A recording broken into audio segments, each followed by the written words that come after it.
we're going to get up here to our next panel. Jeannie, you want to take it away? Thank you, Ann and Jeff again. I am so happy. I now have Janine Caffrey and Jamie Heit with me. Janine is the head of Lexplore, and Jamie is the head of, for some reason, Jamie, you have Lexplore on your name. Who knows? We'll rename you. CER team, let me have spotlight, please, on this fantastic panel. So we want to make sure that you guys, talking about going granular, Jamie basically took his brain as a writing and literature expert, professor extraordinaire, and put it in a technology that allows you to help manage writing. I probably did not describe that nearly as well. Lexplore has similar really interesting AI behind it, artificial intelligence, and they are two of the people who have been out there also with their tools and products, offering it, helping and coaching. And if you're doing anything at home or in a district, you're going to want people to keep moving forward on literacy and writing. And so they are our panel. Jamie, let me just go ahead and sort of jump in and start with you, if you don't mind. I would love to know, what are the challenges for writing instruction that COVID's causing, and how specifically can you help, and no theorizing about what we are doing or not doing? Oh, I'm a philosopher by training. I like to theorize, so this will be, I'll have to scramble my notes in my brain. Thanks for having me. This has been really enjoyable so far. I appreciate the privilege of being amongst such thoughtful people.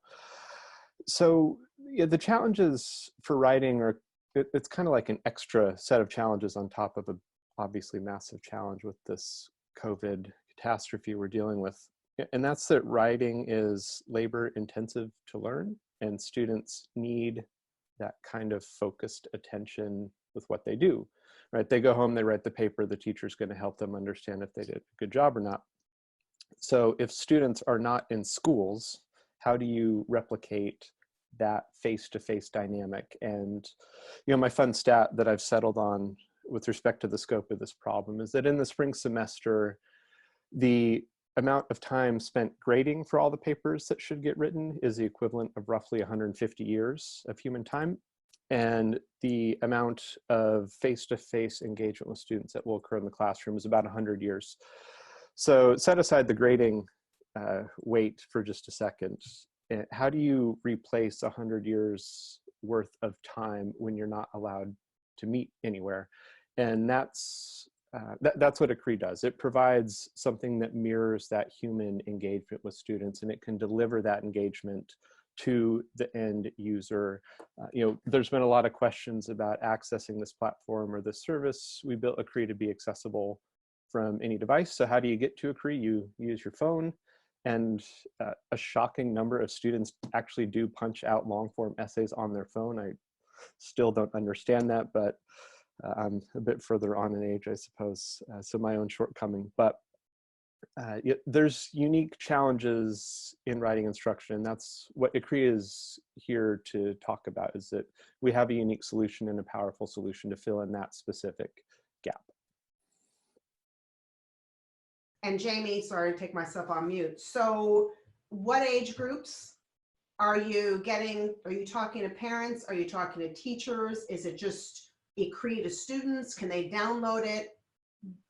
Tell us if I need that right now, what do I have to do? So if you are a student, you go to ecree.com and create an account, and it will be free for the rest of the spring. You can click a button. Yeah, I'm writing an essay on Romeo and Juliet. So I click the button saying start my essay. I type in my question, discuss love and Romeo and Juliet, and there you go. It's that simple. We've made the technology as easy to use as possible and as self-directed as possible. If you're a teacher or a parent or an administrator, you can tell your students to do what I just said that the student should do. If you have more questions about integration at a broader level, of course, feel free to reach out.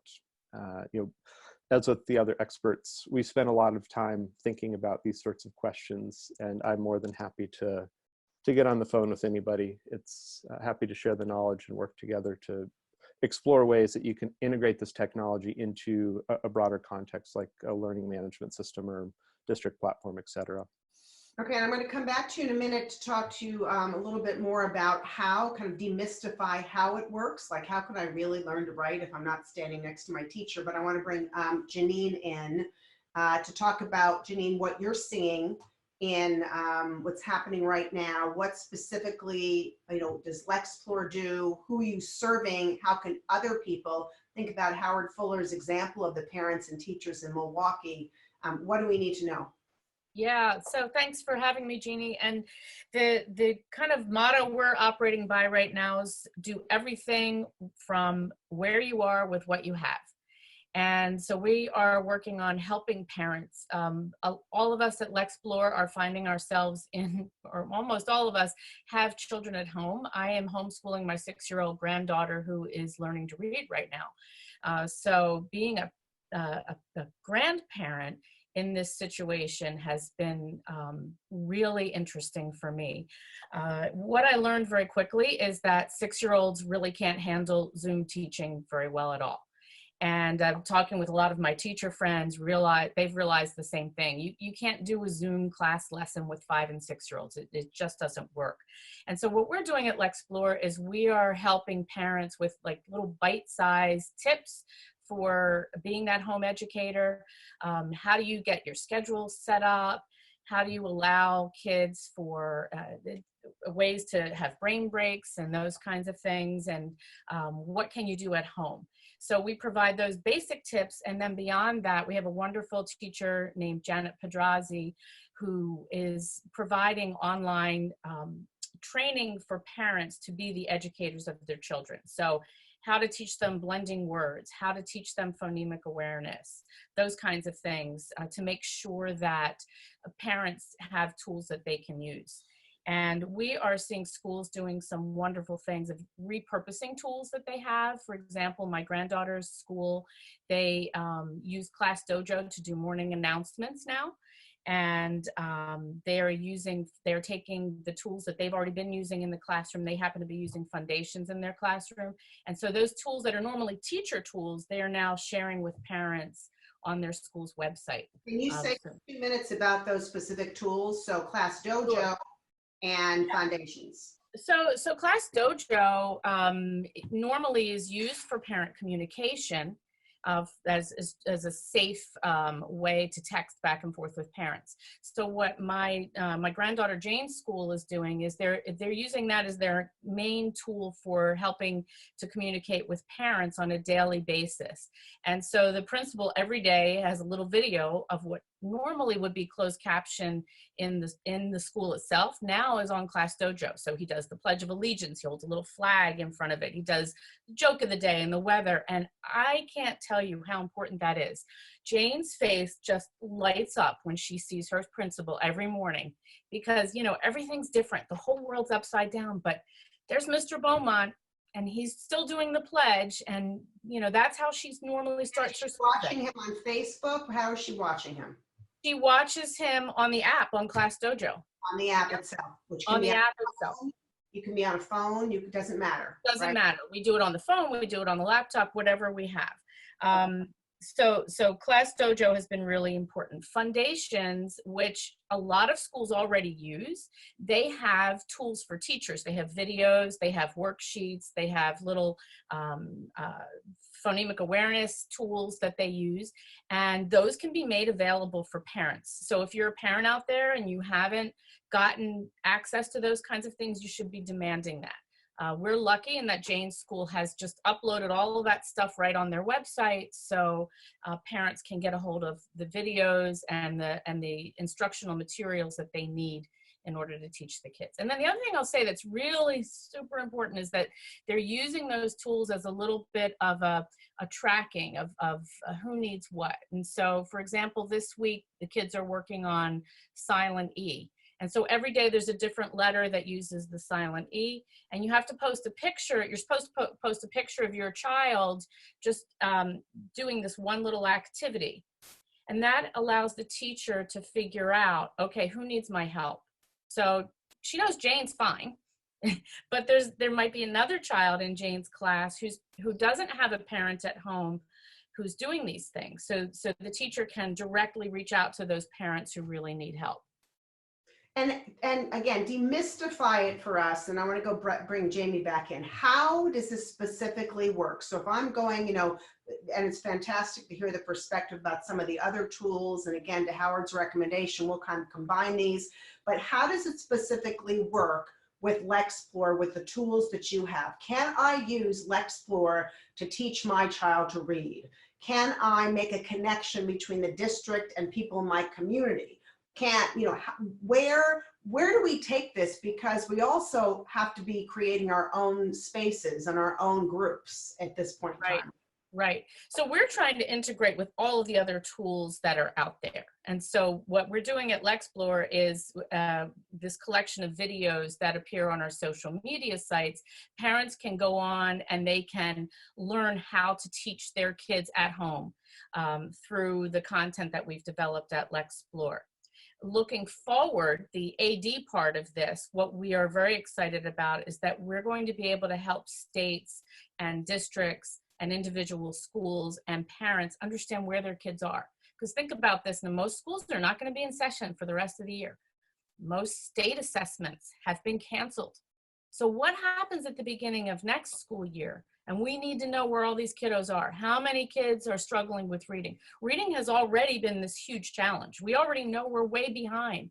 Well, what are we going to do at the beginning of the next school year? So we're able to offer a solution that gives a really quick reading assessment in just a couple of minutes of where kids are going to be. And so our outreach in the next few months is going to be, we're waiting until everyone is kind of past this initial phase of sinking and trying to swim. And we want to help with the planning process for next year, figuring out where these kids are and providing some structured ways of getting everybody on the right track. That's great, Janine. And Jamie, what's your sense of kind of what you're hearing and seeing on this? Are you optimistic? Are you, you know, do you, and what are the specific things that people need to know in your estimation from an educator perspective, from a professor perspective, that they can take home with them, so to speak? So I am optimistic. That's by nature, but also in times of crisis, we tend to figure things out. And it's actually, we have a big head start with respect to education because there are so many tremendous tools already out there. If the challenge is more, how do we fit them together and how do we get them to as many people as possible? That's great, because then we don't have to build the tools from scratch, right? We have the resources. Now we have to marshal them in an effective way. So I am optimistic. The thing I've been keeping an eye on, certainly from an Ecree perspective, but also from a teacher perspective and the perspective as a parent, watching my girls make a very, very quick transition, is that a lot of the initial steps that are being taken, and they're obvious to take, are content driven. So let's get resources to students, right? That can be digital, that can be actual notebooks that have been printed off, as is the case here in Durham. But content is part of the learning cycle. It's not the learning cycle in full. And that's what I find myself talking about a lot with respect to how does Ecree fit into this equation? And I say, well, you know, simplistically think of 4 steps. You've got presentation, practice, assessment, and feedback, right? You present the content to a student. The student goes home and does some sort of homework or exercise. That's the practice. That work is assessed by a human. And this is where things really start to break down because that's where the scale requirements of the system kind of get harder to mirror digitally. And then of course you need that feedback. Students need to know, did I do a good job? Did I not do a good job? And how do I fix these sorts of things? So that's what I worry about. Worry is not quite the right word, but I keep my eye on in the sense of keeping the sort of overall sound pedagogy, sound learning psychology in place as we think about individual components of the process. We need to make sure that we're completing the loop, as I like to say. I tell the story often of my mom's family cinnamon roll recipe, and I cannot make them. I've tried so many stinking times, and I can't get the recipe right. And it's a recipe, right? There's clear guidelines on what to do, but I make a mistake. And the feedback component of learning that I need is for my mother to be in the kitchen to watch me and say, Jamie, here's exactly what you did. If you can inject that piece of engagement into the learning process, what am I going to be able to do next time I try to make those cinnamon rolls? I'll get it right. But without that intervention, you have students flying blind. You have parents trying to remember things. I was working with my daughter on long division. And I was like trying to dust off this part of my brain that I haven't used in goodness knows how long because I use a calculator. And so technology is okay as an aside, right? Once you learn the skill, I told this to my daughter, go use the calculator, but learn the skill before you rely on the technological crutch. But there's, again, layers upon layers of things to account for. What you're saying is you don't have to be that expert. And I think this is one of the things that, and there's a question I want to kind of bring in about parents who don't have time to navigate all this. How do you keep them falling through the cracks?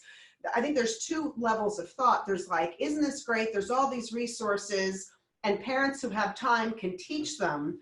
But there's another one that we've actually, I know both of you are big fans of student agency, that students actually do learn on their own if they have some tools and some structure. So it doesn't mean you have to be doing the long division. If you happen to have the time, if you happen to have the job that you can do it, if you happen to like it, but that students given the ability to truly explore, we'll be talking to Ulrich Christensen in a few minutes about adaptive learning, what we're seeing, whether you look at that experiment years ago in India by Sukata Mutra, where he put the computer in a wall in the poorest part of India, and little children came up and started coding together, right? The hole in the wall, yeah. The hole in the wall thing, right? Right. Personalized, individualized learning has to bank on the fact that our kids are already digital natives. Even the poorest of kids know how to work around technology. And so how do you address this concern about kids that don't have anyone standing over them, don't have the encouragement, don't have the math brain scientist or the technology parent like you, like in other words, the majority of us? Where do we fill that gap? So I'd like to tell the story of Maria to speak to this kind of question. And I should frame Maria's story to come back to a question that came up earlier that I realized I didn't address, which is skill level for Ecree. We start seeing real impact starting in grade 6. From grade 6 to grade 12, what we're giving feedback on is strongly standards aligned. And I can literally provide you charts saying, here's how we map to TEKS, here's how we map to STAR. But Maria was a freshman at a high school out in the Houston Independent School District. She's on reduced lunch. So by any number of demographic markers, she should not be a candidate for success, right?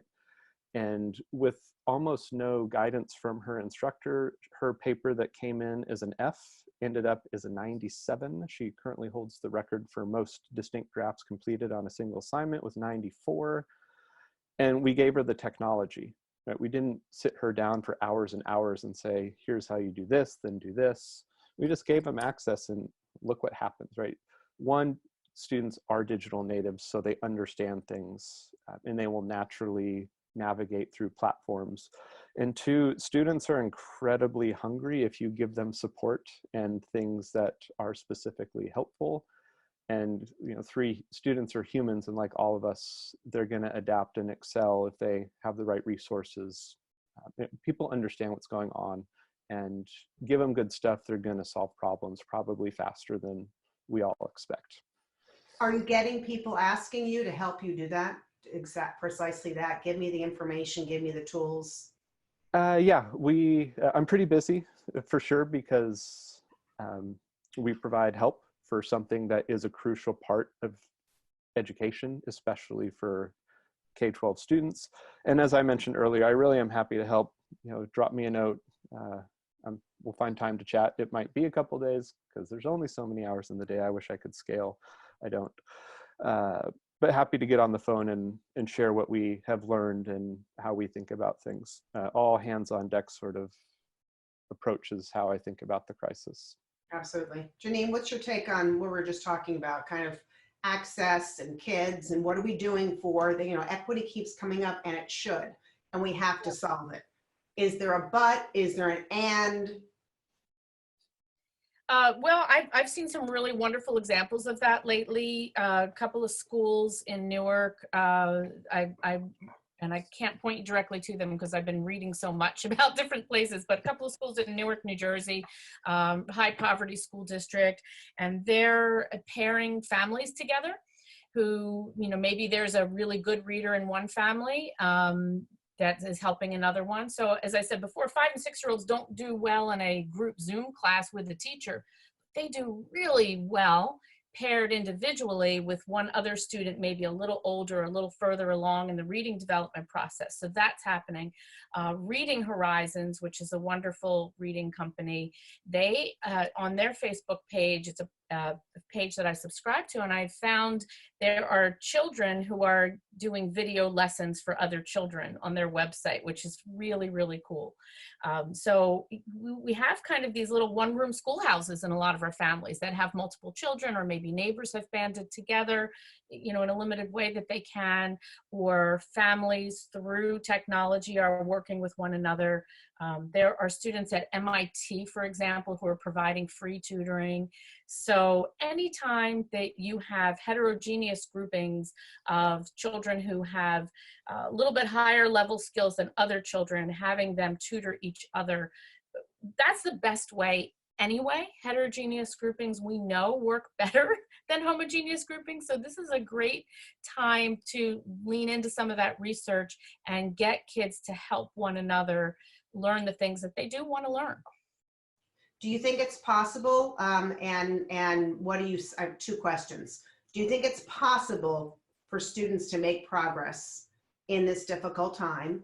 And my second slightly related question is, what do you know, given that you're in that ed tech sort of delivery world, what do you know about other companies and groups and organizations that are helping? Do you feel like, is that somehow connected to the first question? Does that make sense? Yes, I think they are all helping. I think the strange thing that's going to come out of this is that we're going to find some children making more progress during this time than they would have in a traditional school setting. And what I keep thinking about is what happens when kids who kind of skyrocket in terms of their academic potential come back to school, and at the same time you've got other kids who are already lagging who didn't get the support at home that they needed. So I think we're going to see some strange gaps forming. We're going to have kids at the high end of the spectrum, so the kids maybe in the gifted group are going to come back to school reading at a 5th grade level when they're in 2nd grade, or doing algebra when they're only in 6th grade because they could.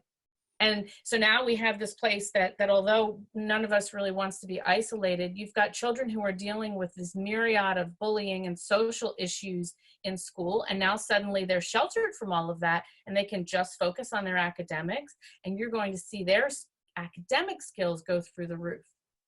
Whereas other children who have been struggling along academically, if they don't get the support at home, maybe they fall by the wayside. Part of that, stay on that for 2 seconds. Yeah. Part of that really, and I've been reading some comments about this from parents and teachers around, is one parent actually said on a Twitter thing the other day, conversation, whatever you call it, like she didn't realize how much time was actually wasted during the day. And so this isn't to criticize everything, but we all feel this way, right? I mean, we know that the education system, 150 plus years old, is still structured around a certain cadence. And so part of what we enjoy about school, if you liked school, is the socializing, is the in-between classes. But what you didn't like is waiting for someone to answer a question, or struggling with your own question, or having to deal with, as your teacher, all these kids in all these different levels. And so to your point, a lot of kind of purposeful education, whether it's happening individually or by a leader, a teacher, a person in front of you, is much more efficient, some people think. Sure. Unless you happen to be special needs, ELL, and don't have that person, although a dear friend of mine is a special needs teacher. She's talking to her kids every day and giving them big hugs over the phone, and I'm really excited about the progress they're making. Well, and even with, I'm a special ed teacher myself, and I can tell you that I can think of a lot of my kids over the years that it would be so much easier to teach them this way.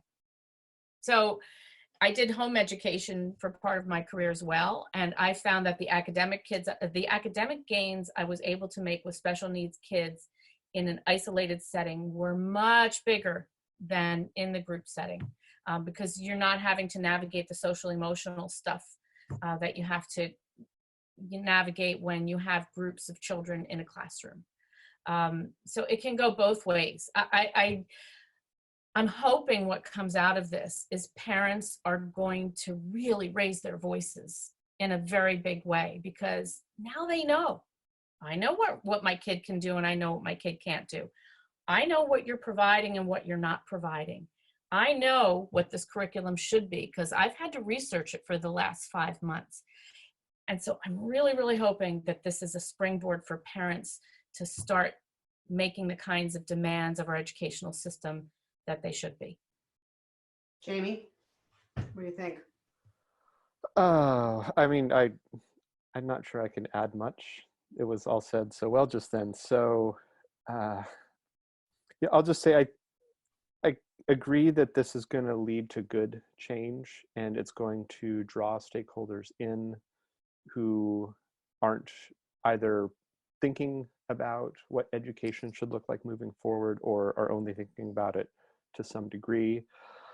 Yeah, we talk a lot at Ecree about balance. A lot of folks will ask us, are you just trying to make the teachers irrelevant? And I always say, absolutely not. What we're trying to do is leverage the best of technology to combine with the best of what teachers can offer. And that's really the framework in my mind for how to work with individual students all the way up to these macro questions. What does education look like moving forward? And responding to, adapting to the things that we're being forced to think about in this very acute sense is sort of directionally where I see all of this going. And I remain optimistic that the result will be good. As you draw more people in, as you get people more engaged, that tends to produce good outcomes and better paradigms for success moving forward. And Jeannie, I just wanted to kick in here to enter the Q&A period. Before we enter the Q&A, I just want to say I had my beard prior to this situation. Jamie, I'm loving it. You look like very much Senex, the wise old man in the cave, who we go to every now and then.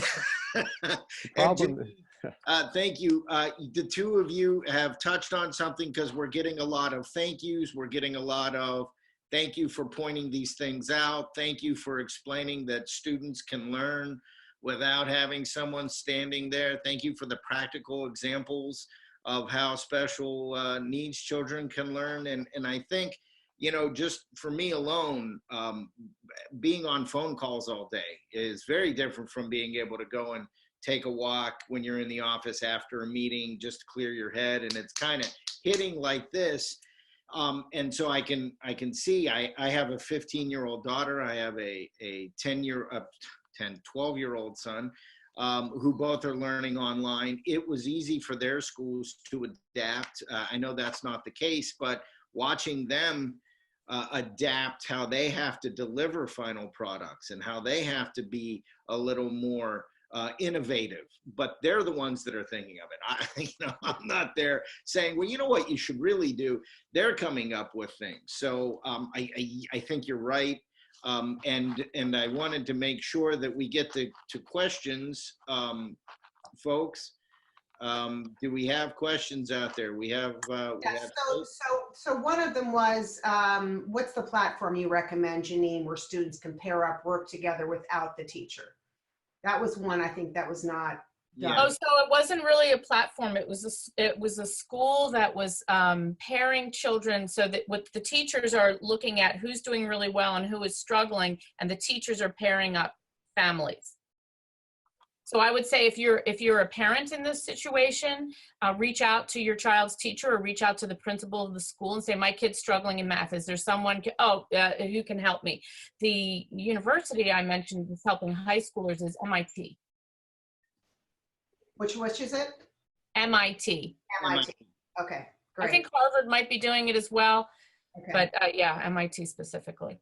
Okay, that's great. And there's lots of other things. Just this one other comment. In what ways can universities, particularly large universities, assist K-12 with the pedagogical issue with the shift to online? Great question, because we know higher education's been doing this for a while, right? Jamie, you cut your teeth in higher ed. Janine, you've been involved for a long time. What are ways that maybe higher ed can demystify this? And part of this, again, is I think it's really hard for people, and we've seen this up close when we talk to a lot of lawmakers, to actually think about how you can learn to write online. Like, it doesn't make sense if someone's not scratching through your paper or saying, put C before this and this is your grammar rule. So I think that's part of it, is people think you obviously have to be more educated, more fluent, more able to do it, but that's not what our lesson was in higher ed, right? Right. So that one of the things I've been thinking a lot about is seat time. One of the barriers to ed reform, particularly at the high school level, has been seat time. And seat time is, for those of you who are not familiar with that, it's like how many minutes a week a kid has to be in a seat in order for that to count, how many minutes a day an elementary schooler has to be in a seat in order for that to count for a day of attendance. And suddenly that's all out the window. We don't even think about that anymore.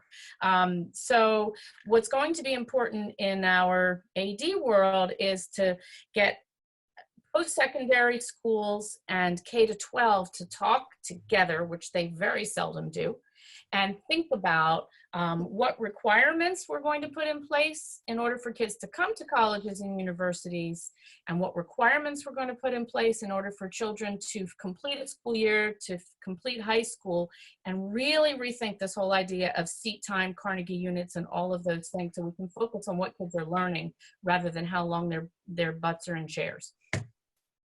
Excuse my language, but that's that's really Your what language is cleaner than mine might have been. I mean, so seat time and number of pages needed. It's interesting with writing. There's actually a designated number of pages in higher education that students need to complete for a course to maintain their skill level, and obviously you want to do more than that so that they build the skill level. And that matters for a lot of different reasons, but in practice on the ground, what I learned very quickly when I was teaching in the classroom is have them do the thing more often, and they will get better on average. We practice. Right. If you want to learn to play the piano and you practice once a week or once a month, you're probably not going to be a good piano player. I know that because I tried to teach myself to help my girls learn piano, and they've outpaced me by a good stretch. Get them to work. And this is one of those, just by virtue of what higher education is, it more naturally pushes students to go off and do stuff and then come back, because they're not in class every day at the same time. They tend to be a couple of times a week with a lot of free time and an obligation to spend that time practicing, at least to some degree, for their different subjects.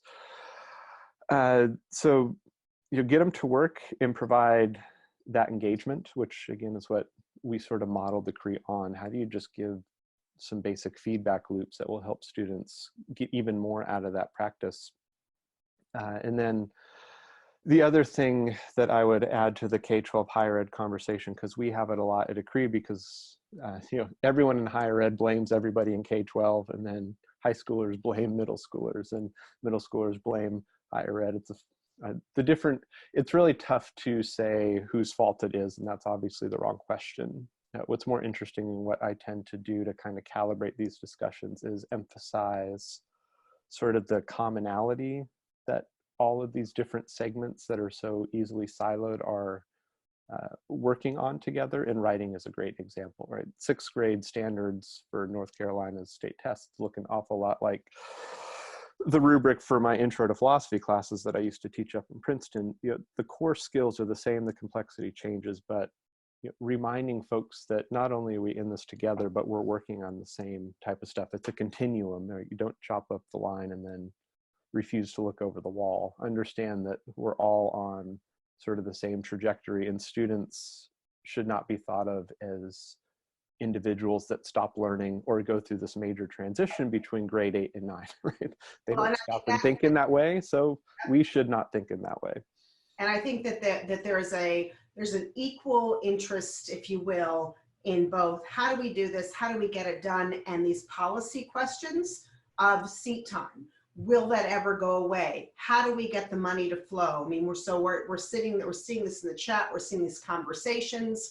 I mean, we have to be honest. I think, again, as I said a little earlier, this is the first time real live rank and file educators and parents have seen the system kind of and what it actually does or doesn't do. And there is a huge tension. We've been seeing it written about in lots of papers. We've written about it. We've tweeted about it ad nauseum. There are states and districts right now have said no remote learning and it doesn't count.